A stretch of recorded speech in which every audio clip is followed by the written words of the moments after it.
환영하고 축복합니다. 우리 옆에 앉으신 분들께 함께 인사하셨으면 좋겠습니다. 잘 오셨습니다. 하나님께서는 여러분을 사랑하십니다. 당신을 사랑하십니다. 이렇게 인사하시면 좋겠습니다. 네. 그 하나님의 사랑 끊을 수 없습니다. 한 번 더 인사하시죠. 네, 오늘 주신 하나님의 말씀은 로마서 8장 28절에서 39절까지를 보도록 하겠습니다. 주보에는 38절에서 39절로 나갔는데 28절에서 39절까지 한 절씩 교독하도록 하겠습니다. 제가 먼저 읽습니다. 우리가 알거니와 하나님을 사랑하는 자 곧 그 뜻대로 부르심을 입은 자들에게는 모든 것이 합력하여 선을 이루느니라.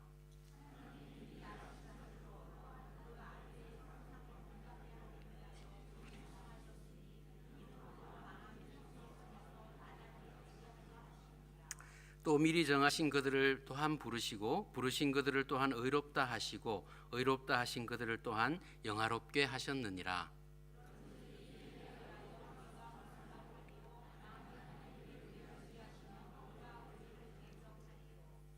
자기 아들을 아끼지 아니하시고 우리 모든 사람을 위하여 내어 주시니가 어찌 그 아들과 함께 모든 것을 우리에게 은사로 주지 아니하시겠느뇨.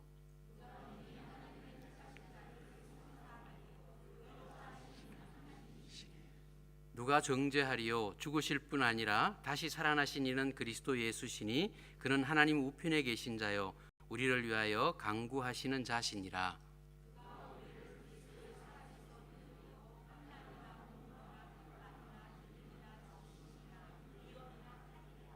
기록된 바 우리가 종일 주를 위하여 죽임을 당케 되며 도살할 양같이 여김을 받았나이다 함과 같으니라.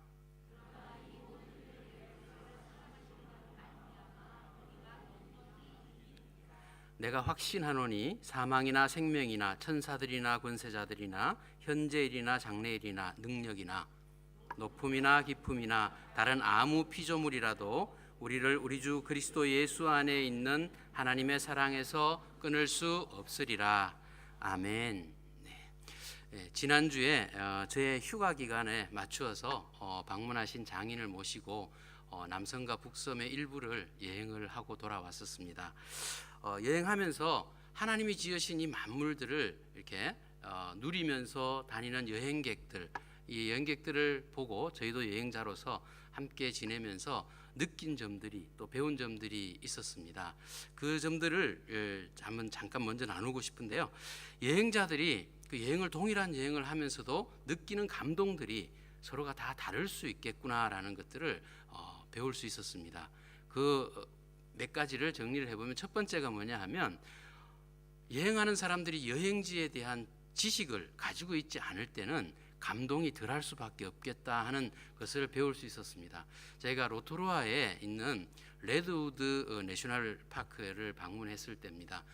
그곳에 들어가니까 이 레드우드 붉은 색깔이 나는 아주 아름드리 나무들이 거의 60m가 되는 높이로 곧게 또 비뚤어지지 않고 고든 나무로 이렇게 살림이 울창하게 묵어져 있었습니다. 그래서 천년의 어떤 살림욕을 할 수 있는 최상의 조건이라고 하는 이야기를 들었습니다. 그래서 그 길을 산책을 1시간 가까이 이렇게 하면서 이야기를 나누는 중에 이런 이야기를 나눴습니다. 제가 알고 있고 그동안 들어왔던, 여행을 많이 못 해봤기 때문에 들어왔던 그 내용으로 보면 우리 뉴질랜드의 아주 유일한 그 곱게 자라는 나무, 카우리라는 나무가 있다는 것을 들었고, 이게 혹시 그런 나무하고 같은 종류인가 보다 이렇게 생각을 했었습니다.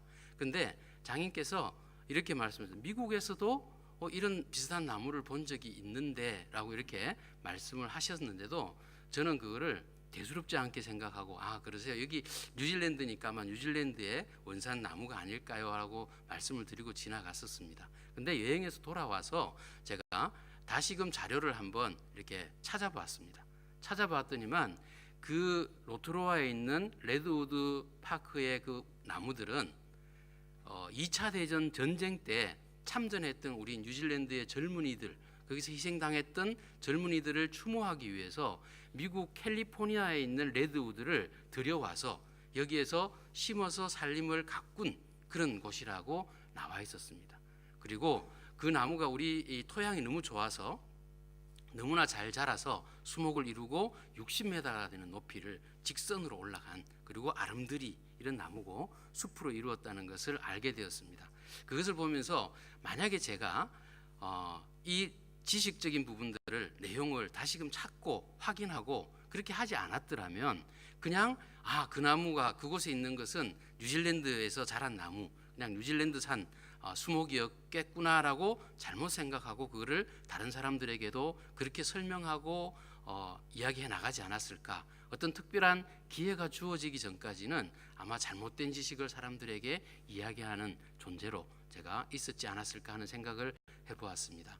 두 번째 느꼈던 부분이 뭐냐 하면 어떤 그 장관의 경치나 아주 좋은 자연의, 대자연의 그 모습들을 이렇게 마주하게 된다고 하더라도 그것을 바라보는 여행객, 그 여행을 하고 있는 사람들의 감정의 상태, 마음의 상태가 그 경치를 감상할 수 있는 마음의 준비가 되어 있지 않는 사람들이라면 그 경치가 의미가 없다는 거였습니다. 그 마음이 불안하고 화로 가득 차 있고 아니면 우울해 있고 뭐 이런 그 상태에서는 아무리 좋은 경치를 쳐다보더라도 그 경치의 진가가 그 사람에게 전달되지 않는다는 거였습니다.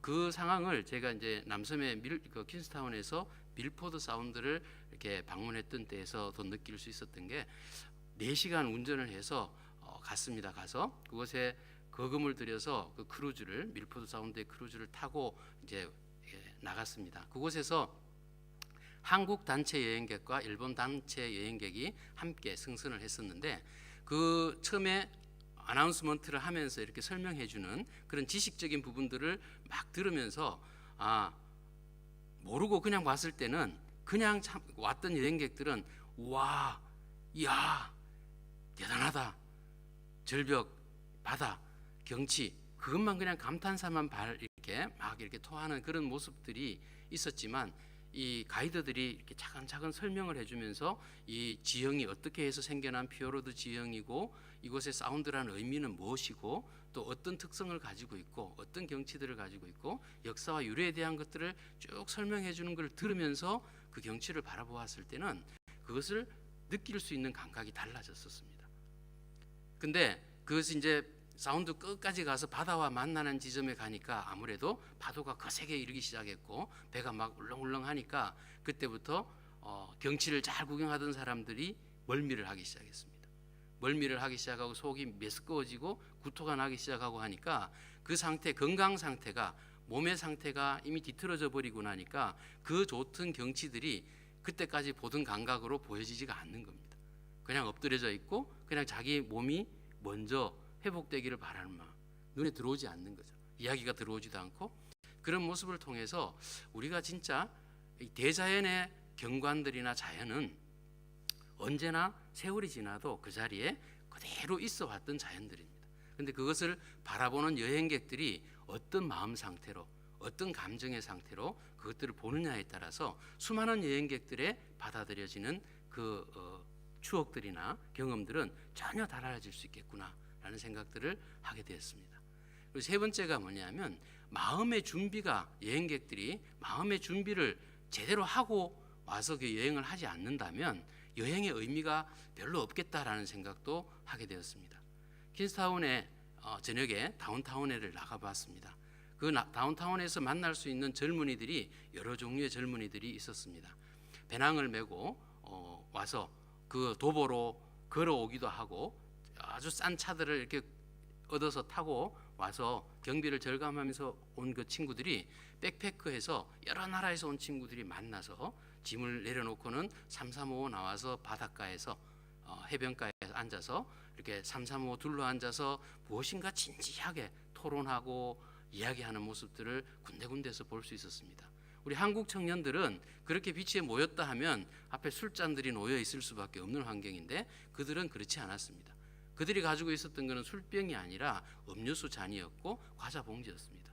그리고 그 어둑한 밤에도 그 자리에 앉아서 무엇인가 진지하게 상대방의 이야기를 듣기도 하고 자기도 이야기도 하기도 하고 이렇게 토론하고 이런 모습들을 보면서 저들은 이 여행을 통해서 무엇인가 인생을 배우려고 하는 것이구나. 무엇인가를 느끼고자 하는 마음을 가지고 여행을 하고 있구나. 이런 부분들을 볼 수 있었습니다. 느낄 수 있었습니다. 한편으로 길거리를 가는데 한쪽 구간에 저희 아내가 이 길은 가기가 싫어라고 비켜가자라고 했던 그 길이 어디냐 하면 바가 있는 곳이었습니다.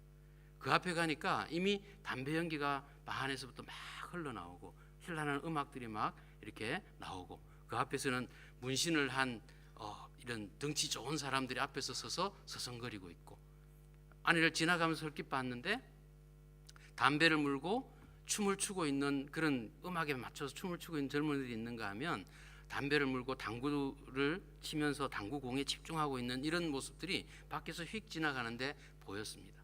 동일한 여행지에 와서 동일한 그 상황을 보는데도 어떤 사람은 진지하게 앉아서 인생을 논하고 있고 어떻게 사는 것이 가치 있는 삶인가를 서로 나누고 있고 상대방의 이야기를 경청하기를 배우는 사람들이 있는가 하면 어떤 사람들은 그냥 시간을 쾌락에 그냥 보내면서 어떻게 하면 즐겁게 이 시간을 보낼 수 있을까에 그냥 탐닉하는 사람들이 있었습니다. 또 한 부류는 해변가나 이 다운타운을 아무 생각 없이 그냥 세 명이서 그냥 걸어 다니면서 구경하는 사람들이었습니다. 이 사람들은 어떤 목적을 가지고 온 것 같지가 않았습니다. 그냥 내가 이곳에 왔다 가는 것 그 자체가 만족스러운, 내가 이곳에 한번 다녀갔다, 여행했구나, 이런 부분들로 만족하는 사람들인 것처럼 느껴졌습니다.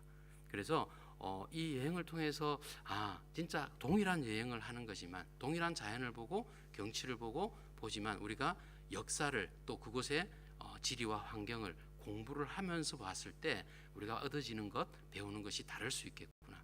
내 마음의 준비가, 내 마음의 감정의 상태가 어떤 상황에 따라서 이것이 나한테 받아들여지는 것이 다를 수 있겠구나라는 것을 생각할 수 있었습니다. 오늘 이 본문 말씀에서 로마서에서 사도 바울이 이야기하는 이 말씀을 통해서도 오늘 우리가 같은 그 내용들을 한번 하나님의 말씀, 하나님의 사랑에 대해서 적용해 볼 수 있지 않을까 생각합니다. 오늘 본문 38절에 바울이 이렇게 본문을 시작했습니다. 내가 확신하노니 38절에서 내가 확신한다라고 그렇게 표현했습니다. 하나님이 택하신 백성들을 사랑하시는 그 하나님의 사랑은 그 어떤 것도 끊어낼 수 없다. 이 끊어낼 수 없다는 것을 바울은 확신한다라고 이렇게 자신감 있게 이야기를 하고 있는 것을 보고 있습니다. 우리가 2015년 이제 막 시작되어서 1월달 중반을 지나가고 있는데 올 한 해 동안 우리가 믿음 생활을 어떻게 해나가야 할 것인지 또 우리가 어떤 방향으로 나아가야 될 것인지 신앙의 여정들이 어떤 길이 되어야 할 것인지를 하나님이 우리를 사랑하시는 그 사랑은 거대한 사랑, 언제나 그 자리에 계시는 사랑인데 우리가 어떻게 그 사랑들을 마음으로 받아들이고 준비를 해서 내 것으로 만들고 하나님과 함께 동행하는 신앙의 여정이 될 것인가, 이것을 우리가 한번 생각하는 이 시간이 되었으면 좋겠습니다. 바울이 이야기하고 있는 이 믿음의 여정에서 어떻게 해서 하나님의 사랑이 끊어질 수 없다는 것을 확신하는가. 첫 번째가 하나님의 구원의 과정이 확실히 주어져 있기 때문에 확신할 수 있다라고 이야기를 합니다. 바울은 29절과 30절에서 이렇게 하나님의 백성들을 구원하시는 그 하나님의 방법을 설명하고 있습니다. 우리 함께 한번 읽어볼까요? 시작.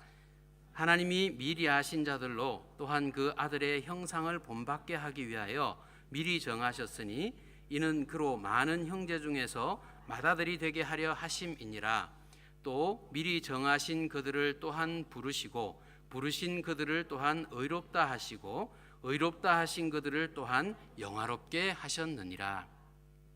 우리가 여기 앉아 있는 저희들은 다 하나님의 구원받은 백성으로 이 자리에 나와 있습니다. 근데 우리가 구원받았다라고 이야기할 때 한마디로 구원이라고 표현하지만 신학자들이 일반적으로 이야기할 때는 신학자마다 조금씩 다른 설명을 하긴 합니다. 하지만 일반적으로 볼 때 10가지 정도의 단계가 있다라고 이야기를 합니다. 그 10가지의 단계를 살펴보면 하나님께서 예지하시고 사람들을 우리를 예정하셨다라고 합니다. 그리고 그 예정한 사람들을 콜링하셨다고 합니다. 소명을 주셨다고 그러고요. 부르셨다고 그러고 그리고 그 소명받고 부르신 사람들이 중생하는 단계를 거쳐서 그 중생한 사람들이 회심하는 과정을 거치게 됩니다. 그리고 회심한 사람들에게 하나님께서 의롭다고 하시는 칭의의 과정을 허락하시죠. 그리고 칭의를 받은 사람들에게 하나님께서 더 이상 이제 죄의 아들이 아니라 하나님의 아들 되었다고, 양자 되었다라고 이야기를 하십니다. 양자된 자들이 하나님의 나라를 끝까지 구원을 이루어가기 위해서 살아가야 되는 그 과정을 성화의 과정이라고 이야기를 합니다. 그리고 그 성화의 과정을 하나님이 끝까지 붙들고 인도해 가신다는 것을 견인이라는 이 신학적인 용어로 표현합니다. 그리고 마지막 단계가 영화라고 표현하는 단계를 이야기를 합니다. 이 10가지의 단계를 구원의 과정이라고 이야기를 합니다. 그런데 오늘 이 로마서에서 바울이 이야기하시는 이 말씀 가운데에서 이 10가지 중에 6가지는 분명하게 말씀을 해주고 계십니다. 이 말씀을 오늘 금방 읽었던 그 본문에서 보시면 하나님께서 우리를 미리 아셨다라고 이야기를 합니다. 미리 아셨다는 것이 바로 우리를 예지하시고 계시다는 거죠. 미리 아시는 것이고, 그리고 미리 아신 자들을 미리 부르셨다라고 이야기합니다. 미리 정하셨다라고 이야기합니다. 미리 정하신 것이 예정입니다. 그리고 예정한 사람들을 부르셨다라고 이야기합니다. 이것이 우리를 콜링하셨다는 소명이 되는 거죠. 그리고 그 소명으로 부르신 자들에게 하나님께서 의롭다고 인정하셨다라고 칭의에 대해서 이야기를 하셨습니다. 그 칭의, 의롭다고 인정받은 사람들을 하나님께서는 끝까지 영화롭게 하셨다라고 이렇게 표현을 하고 있는 것을 보게 됩니다. 이 과정에서 이렇게 설명이 빠진 부분, 특히 이제 양자된 부분에 대해서는 앞부분의 15절에서 이렇게 먼저 말씀을 해 주셨습니다. 그래서 여기서 빠진 부분들이 뭐냐면 15절에서 양자에 대해서는 너희는 다시 무서워하는 종의 영을 받지 아니하였고 양자의 영을 받았기 때문에 우리가 하나님을 아버지라고 부를 수 있다라고 그렇게 양자에 대한 부분까지도 이야기를 하고 계십니다. 이 중에서 생략된 부분이라고 하면 이 콜링을 받은 사람들이 의롭다고 인정을 받을 때까지의 과정 속에서 우리가 중생하는 단계와 회심하는 과정, 이 과정이 빠져 있는 것을 보게 됩니다. 중생이라고 하는 부분들이 우리가 하나님의 그 부르심을 받았을 때, 그 부르심을 받고 내가 죄인이구나, 내가 죄인이었구나 라는 것을 깨닫게 되는 과정, 그 과정을 느끼게 되고 거치게 될 때 우리의 마음 안에서 새롭게 거듭나는, 우리가 죽어있던 영이 성령께서 오셔서 우리의 영을 새롭게 살려내는 그 작용을 하는 그 과정을 우리가 중생의 과정이라고 이야기를 합니다. 그것을 거친 사람들 안에서 회심의 과정이 일어납니다. 회심이라는 것은 내가 그것을 받아들였을 때 하나님의 그 예수 그리스도의 십자가의 그 복음을 마음으로 받아들였을 때 내가 죄인이구나, 내가 죄라는 것을 깨닫게 되고 죄라는 것을 미워하기 시작하고 죄를 멀리하며 살아야겠다라고 생각하게 되는 것, 그 과정이 바로 우리의 회심의 과정이라고 이야기를 합니다. 또한 더 적극적으로 이 회심에 대한 부분들을 생각을 한다면 하나님의 말씀, 죄만이 아니라 이제 성경에 기록되어 있는 이 모든 하나님의 말씀이 바로 진리의 말씀이다라는 것을 깨닫게 되고 그 말씀을 내가 진리로 받아들이고 그 말씀대로 내가 살아야겠다라고 결단하는 의지, 이것이 바로 회심의 과정, 회심의 단계다라고 우리가 설명을 하고 있습니다. 그래서 이 과정들이 중간에 들어가죠. 근데 이것이 10가지의 과정들이 다 어떤 시간적인 개념으로 이것이 이루어지고 나서만 다음이 이루어지는 것이 아니라 논리적으로 이렇게 설명할 수 있는 부분입니다. 이 10가지가 한목에 다 일어날 수도 있는 부분이고 어떤 사람들은 단계별로 천천히 일어날 수 있지만 어쨌든 우리가 구원받는다라고 하는 그 과정 안에서 일어날 수 있는 영적인 상황들은 이런 과정들을 거치게 된다는 것입니다. 그리고 양자의 영을 받아서 하나님으로부터 양자가 된 사람, 부르심을 받은 사람들이 이제 영화의 단계, 영화라고 하는 것은 우리가 이 땅에서의 육신의 삶을 다 마감하고 이제 하나님 앞으로 가게 될 때 그때 우리가 이루지 못했던 그 그리스도의 장성한 분량에까지 도달하지 못했던 그 부분이 예수 그리스도의 능력으로 말미암아 우리가 예수 그리스도와 동일한 단계까지 우리의 영적인 수준이 올라가는 구원의 단계, 이것이 바로 영화의 단계입니다. 그 과정을 중간에 거쳐가야 되는 부분들이 바로 이 땅에서 우리가 살아가는 성도들의 삶, 성화의 과정입니다. 우리는 아담과 하와가 타락한 이후에 하나님의 형상을 잃어버린 존재들이 되었었습니다. 근데 예수 그리스도 때문에 예수 그리스도로 인해서 우리가 다시 그 하나님의 형상을 회복한 자들이 되었습니다. 그렇지만 우리가 영화의 단계에 이르기 전까지는 완벽하게 하나님의 형상이 회복되지 않았다는 것이죠. 그래서 그 살아가는 동안에 하나님의 형상을 회복하는 과정 가운데에서 우리가 살아가게 됩니다. 그 안에서 그냥 이루어지는 것이 아니라 우리의 의지가 필요하고 우리의 결단이 필요하고 하나님의 말씀대로 진리대로 살겠다라고 하는 행동하는 그리스도인의 모습들이 우리에게 필요하게 되는 것입니다. 그 과정이 성화의 과정이고, 그렇기 때문에 우리는 넘어질 수 있습니다. 실수할 수 있습니다. 하지만 하나님께서 사랑하시는 그 사랑을 끊어낼 수 있는 존재가 없기 때문에 우리는 능히 넉넉하게 이기며 나아갈 수 있다라고 그렇게 말씀을 하고 있는 것입니다. 두 번째로 말씀을 우리가 이길 수 있는 힘이 무엇이 어디냐 하면 구원받은 성도들이 기뻐할 수 있는 이유들이 있다, 이렇게 바울이 이야기를 합니다. 오늘 본문을 통해서 어떻게 말씀하냐 하면 우리 구원받은 성도들이 이 세상 가치 체계 속에서 살아갈 때는 물질주의 또 이 최고가 되어야만 사는 이런 권위주의적인 이런 가치 속에서 살아갑니다. 그렇기 때문에 우리가 쉽게 너무나 연약하고 말씀의 진리대로 살려고 하면 힘든 상황들을 살아갈 수밖에 없는 것이죠. 그래서 넘어지기가 쉽습니다. 그럼에도 불구하고 사단이 우리를 넘어뜨리려고 호시탐탐 노리고 있지만 그럼에도 불구하고 우리가 기뻐하면서 나아갈 수 있는 이유가 오늘 본문에서 있다고 이야기합니다. 28절에 왜 그러냐면 첫 번째로 하나님이 부르심을 받은 성도들, 우리가 알거니와 하나님을 사랑하는 자 곧 그 뜻대로 부르심을 입은 자들에게는 모든 것이 합력하여 선을 이룬다라고 말씀을 하기 때문입니다. 우리가 잘못된 선택을 할 수 있습니다. 잘못된 길을 갈 수 있습니다. 하지만 하나님의 부르심을 받은 사람들이라면, 그렇다면 우리의 길은 하나님께서 결국은 하나님의 뜻에 합당한 길로 인도해 가신다는 것입니다. 지난 주일날 우리 목사님께서 설교하실 때 야곱에 대해서 설교를 하셨습니다. 그런데 야곱이 아내를 4명을 얻게 되는 과정을 설명을 하시면서 그것은 야곱이 하나님의 뜻을 잘못해서 어긴 부분이 것을 지적을 해주셨습니다. 그런데 그 말씀을 통해서 우리가 생각할 수 있는 부분, 하나님께서 만약에 야곱이 그것을 하나님의 뜻대로 해서 라헬을 거절하고 레아만과의 결혼을 했다면, 그 결혼 생활을 유지했다면, 그래서 일부 일처제의 그 하나님의 결혼의 제도를 지켜나갔다면 하나님은 레아를 통해서 12명의 자녀를 주지 않으셨을까? 이 12명의 자녀라고 하는 의미는 이스라엘 백성 안에서 굉장히 큰 의미라는 걸 잘 알지 않습니까? 이 12지파가 이스라엘을 지파를 구성하는 12 숫자가 되었고, 예수님이 오셨을 때 12명의 제자들을 택하셨고, 또 요한계시록에서 14만 4천 명이 구원받는다라고 이야기하는 부분도 10이라는 숫자를 통해서 나온 결과들입니다. 10이라는 숫자가 성경 안에서 흐르는 맥락에서 보면 굉장히 중요한데, 하나님께서 야곱의 잘못된 선택에도 결국은 4명의 아내를 얻었지만 하나님께서 계획하신 그 일들을, 구원의 계획들을 이루어 가신 것들을 보면 우리가 이 세상을 살면서 넘어지는 순간 잘못된 선택을 할 수 있지만 우리가 구원받은 바른 성도라면 우리가 하는 선택이 어떠한 상황이 되든지 간에 하나님께서 우리를 끝까지 하나님의 길로 인도하실 것이라는 것입니다.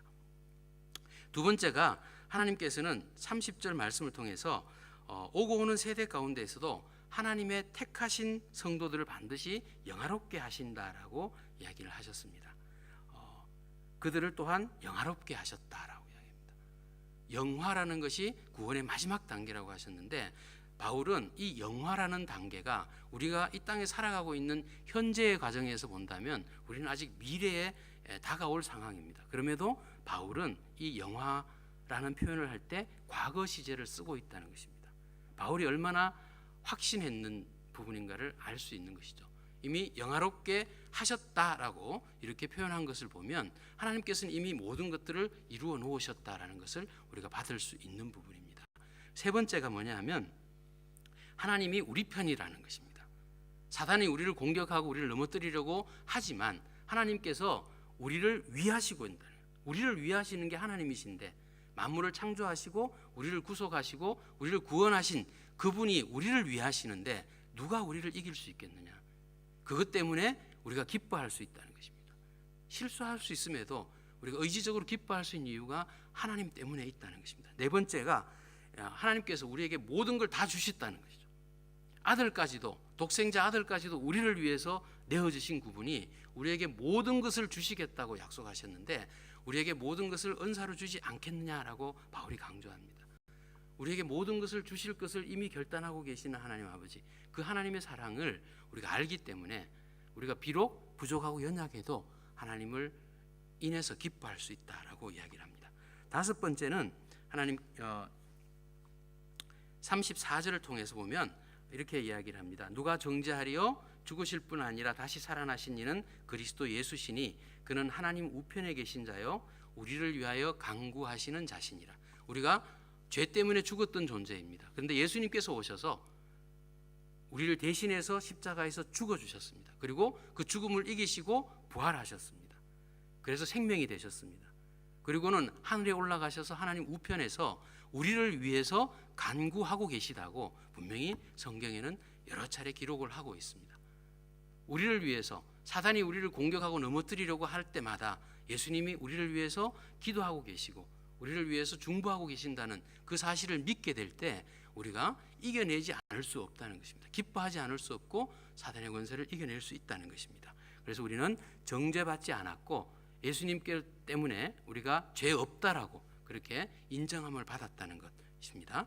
그리고 여섯 번째가 35절에서 39절 말씀에 우리가 마지막이지만 우리를 사랑하시는 이로 말미암아서 우리가 모든 그 공격들을 넉넉하게 이길 수 있다라고 이렇게 말씀을 하고 있습니다. 하나님의 사랑을 누구도 끊을 수 없기 때문에 우리가 그 사랑으로 인해서 이 모든 것들을 이겨낼 수 있는 힘이 우리에게 있다. 그래서 바울은 확신한다. 우리가 하나님의 사랑 안에 있으면 이길 수 있다는 걸 확신한다. 이렇게 이야기를 하고 있습니다. 세 번째로 바울이 이야기하는 부분은 사단의 공격을 우리가 이길 수 있기 때문에 또 확신한다라고 이야기를 합니다. 사단이 우리를 공격하는 형태는 이렇게 표현합니다. 우리를 대적하는 모습으로 사단은 우리를 공격한다. 성도들을 공격한다라고 이야기합니다. 사단이 성도들을 공격하고 대적하는 그 모습들이 세 가지로 오늘 본문에 표현이 되어 있었습니다. 첫 번째가 송사하는 것이었습니다. 송사한다는 것은 법적 용어지 않습니까? 고소한다는 의미인데 뭘 고소한다는 것일까요? 우리가 율법적으로 봤을 때 죄인이다. 너희는 죄인이다. 너희는 그러니까 하나님의 백성이 될 수 없다라는 것 때문에 우리를 율법적인 부분들로 걸어서 자꾸 고소하려고 합니다. 너희는 죄인이다라고 이야기를 하려고 말한다는 거죠. 그래서 우리가 어떤 일을 당하든지 간에 우리가 두려움을 느끼거나 수치감을 느끼거나 이런 부분들이 생길 때에는 항상 사단이 우리에게 무엇인가를 고소하고 있는 중이다라고 생각할 필요가 있습니다. 두 번째가 사단이 우리를 대적하는 방법은 우리를 정죄하는 부분입니다. 누가 정죄하리요라고 했는데 사단은 우리를 정죄합니다. 너희는 죄인이야. 너희가 하나님의 백성이 될 수 있을까? 안 돼. 너희는 할 수 없어. 너희는 그럴 수 있는 존재가 아니야.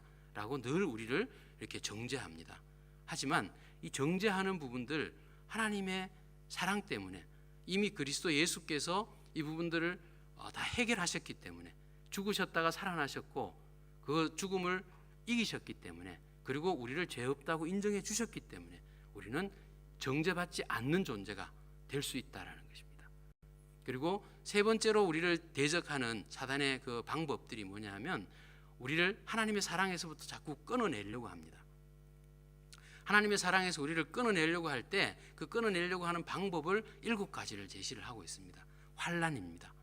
환난이라고 하는 것은 뭘 의미하냐면 모든 종류의 고통이나 또 손실 이런 것들을 의미한다라고 합니다. 우리한테 주어지는 성도들에게 주어지는 모든 고통스러운 일들 또 우리를 가지고 있는 것들을 뺏어가는 가치나 물질이나 이런 걸 뺏어가는 일들을 우리가 환난을 당한다라고 이야기를 하죠.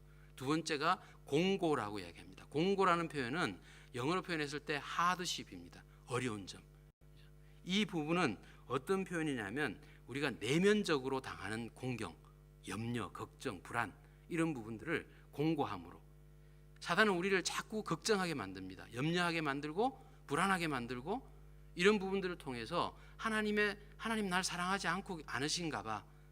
하나님 어디 계세요 지금? 내가 이런 상황에 있는데 하나님 뭐 하고 계세요? 자꾸 이렇게 우리가 하나님과의 관계를 멀어지게 만드는 그 대적이 사단이 하는 방법이라는 겁니다. 우리에게 공고함을 주고, 그다음에 세 번째가 핍박하는 부분입니다. persecution.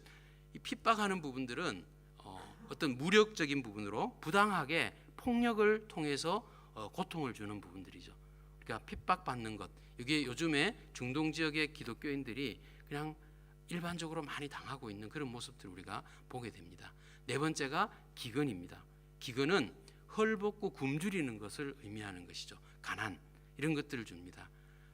아프리카에 진짜 물이 없고 먹을 것이 없는 그 자연의 어떤 저주받은 자연에 살고 있는 이들에게 가서 예수 그리스도를 전하려고 할 때 그들이 하나님이 창조주시고 하나님이 사랑이시라면 우리가 이렇게 살 이유가 없는데, 그런 하나님이라면 우리 안 믿겠다라고 한다는 이야기를 선교사님을 통해서 들은 적이 있습니다. 하나님께서는 성도들조차도 이미 믿은 자들도 가난하게 하고 헐벗게 하고 굶주리게 할 때 그들이 하나님을 떠나버리게 되는 일들을 일으키기 때문에 그렇게 대적을 한다는 것입니다. 그리고 다섯 번째가 적신이라고 했습니다.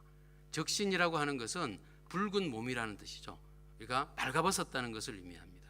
헐벗고 이 수치감을 느끼는 것이죠. 우리에게 완전히 수치감을 느끼는, 한국의 기독교 교회가 요즘 이런 모습이 아닐까 생각을 합니다. 한국의 교회가 완전히 발가벗겨져서 세상 사람들한테 다 드러내어져서 치부가 드러나고 그 모습들이 드러나서 손가락질 당하고 그렇게 지금 부끄러움을 당하고 있는 모습, 이런 모습들을 통해서, 근데 이것은 아직도 온전히 구원받지 못한 존재 성도들이거나 아니면 실족하는 그런 사람들, 이런 사람들에게 사단이 공격하는 부분이지만, 이런 공격들이 시작되면 완전히 구원받은 자들조차도 그곳에 같이 그 고통들을 받지 않으면 안 되는 상황이라는 것이죠. 근데 그 안에서도 우리가 하나님의 사랑을 인식하지 않으면 휩쓸려 갈 수 있다는 것을 인식해야 합니다. 여섯 번째가 위험입니다. danger라고 우리가 표현하는 이 위험은 사람과 자연으로부터 당하는 예기치 못하는 피해들, 이런 부분들을 이야기합니다. 요즘 화산의 폭발이나 지진이나 그다음에 쓰나미나 홍수나 이런 부분들이 많이 우리 사람들을 집을 없애버리고 우리를 가정을 파괴시키고 가족들을 흩어버리고 우리의 모든 재산을 다 한순간에 망하게 하고, 이런 부분들을 겪게 될 때 사람들이 하나님을 떠나게 되는 모습들을 보이게 된다는 것입니다. 그럼에도 불구하고 이런 모습들이 우리에게 다가오지만, 일곱 번째로 칼이라고 이야기하는 이 세상 사람들의 무력으로 우리를 짓밟으려고 하는 이런 부분들이 사단들이 공격하는 무기들이지만, 그럼에도 불구하고 우리가 도살할 양같이, 도살을 지금 막 죽어야 되는 그 양처럼 기다리고 있는 존재이면서도 하나님이 우리를 사랑하시는 것 때문에 우리가 이 모든 것을 바울은 넉넉히 이긴다라고 고백하고 있는 것을 보게 됩니다. 바울은 확신하면서 선포하고 있습니다. 오늘도 우리 성도들이 우리 주인 되시는 예수 그리스도 안에만 잘 거하고 있다면, 그래서 그렇게만 하고 있다면 우리의 존재를, 우리 존재 자체를 좌우하는 사망이나 생명이나 또 우리 천사들이나 하늘의 권세자들이나 또한 또 무엇일까요? 이게 마지막 절에 나와 있는 천사들이나 권세자들이나 또한 그들이 우리의 영적인 부분들을 좌지우지할 수 있다고 하더라도 하나님의 사랑을 끊을 수 없다라고 이야기를 합니다. 그리고 현재일이나 시간적으로 봤을 때 현재일이나 장래일이나 공간적으로 봤을 때 하늘의 높음이나 바다나 지하세계의 깊음에 어떠한 사단의 세력들이 존재하는 영역이라 할지라도 그것들이 하나님이 우리를 사랑하시는 그 사랑을 끊어낼 수 없다라고 바울이 선포하는 것입니다. 이 땅에 있는 모든 피조물들이 우리를 대적하고 우리를 하나님의 사랑에서 끊으려고 노력한다 해도 예수 그리스도 안에 있는 하나님의 사랑에서 그들이 우리를 끊어낼 수 없다라고 분명히 선포를 하고 있는 것입니다.